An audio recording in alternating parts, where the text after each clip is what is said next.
Most of us think that time is some kind of a unit of measurement, either a measurement of a second, a minute, an hour, a month, so on and so forth. But have you ever tried to consider what time actually is if we as people didn't superimpose artificial ideas of measurement on time as such? Well, in my years and years of reading, researching, and investigating this topic, I've come across some very profound and interesting ideas from researchers all throughout the world from different times and places and centuries and millennia. And one particular notion of research that I want to talk about today was from the works of a mystic around the turn of the century, around the 1900s, by the name of Ouspensky. Some of you may have heard of him. And his idea of time is quite simple, but it's also profound in the sense that it does describe a lot of phenomenon in various scriptures. It describes even phenomenon that you can find throughout scientific literature, which are otherwise too abstract to comprehend in science and mathematics, so on and so forth. And so I want to share that idea of time according to Ouspensky here in this brief little video. And it goes a little bit something like this. So we are aware that practically speaking, we live in a three-dimensional world. And we can only move in essentially three different directions, which is forward or backwards. For the sake of the video, we're going to consider forward or backwards one direction because it's along the line. So that forward and backward movement along the line is essentially one direction. And then we can go sideways, which is another direction. That's two dimensions. And then the third dimension is, of course, up and down. Anybody familiar with basic Cartesian geometry understands this notion, so it's not particularly hard. But when we try to expand that to the fourth dimension, especially fourth dimension of time, it starts getting a little bit abstract and tricky. But it's not as hard to imagine as you might think it is. And let me tell you why. So consider that we're here now, okay? And then 1 second later, we're still here. Another second, we're still here. So those are essentially increment intervals in which we can express the notion of time as occurring or as we experience it in our human mind. Now, we also know that we existed a second ago, a minute ago, an hour ago, a month ago, so on and so forth until we get all the way back to our place of birth. Now, what's interesting about this that I think a lot of us take for granted is the fact that we can say we existed a minute ago, but where did that minute go? Where did you, in that minute of the past, go? You know that you're here right now. Memory serves us correctly that we were, in fact, existing a minute ago or 5 minutes ago, a year ago, so on and so forth. But where did it go?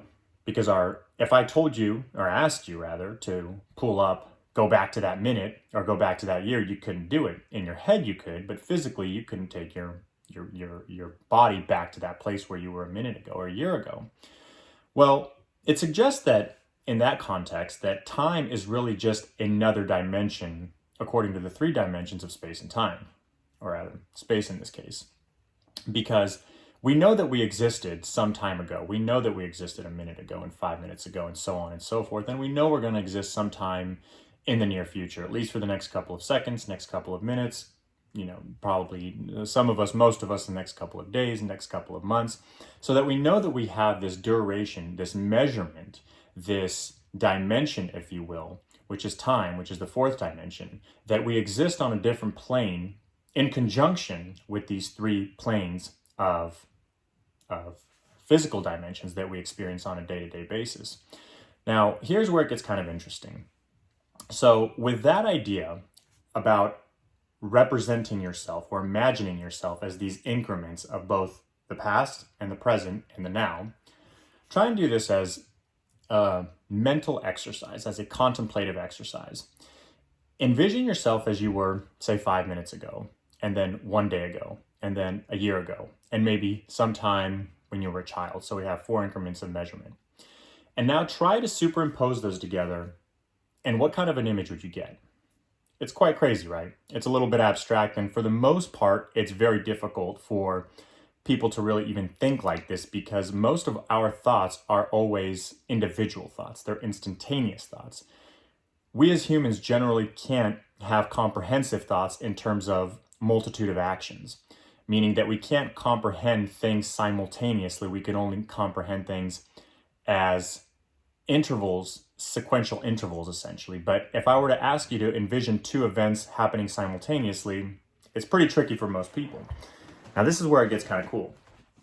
In the yoga scriptures, which if you know me, you know that I've been a big researcher, or I'll just use the word researcher of the yoga and the Upanishad scriptures and the Rig Vedas and the Tantras. I've been studying them for well over 10 years, creeping up on 20 years actually.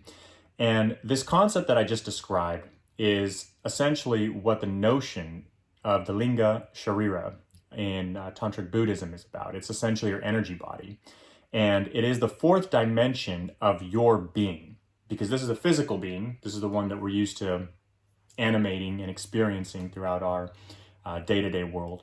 But the linga sharira, which is the energy body, the casual body, which is within us and actually animates this physical body, is the fourth dimensional body. It is actually the body that is the entirety of you, and it represents the things that you have experienced, are currently experiencing, and will experience in the near future. And what's interesting about it is that when you begin to become more introspective or contemplative or meditative in your life, however you want to classify it, but essentially you involute your consciousness and start thinking about these things, then you become in touch or in tune with the fourth dimension of your own being. Now, what's among other things, what's interesting and intriguing about that idea is that one's premonition and intuition becomes very acute and very strong. Now, why would that be? I have some theories about that I'll share with you right now. You can discard them if you want, but they are very interesting theories nonetheless.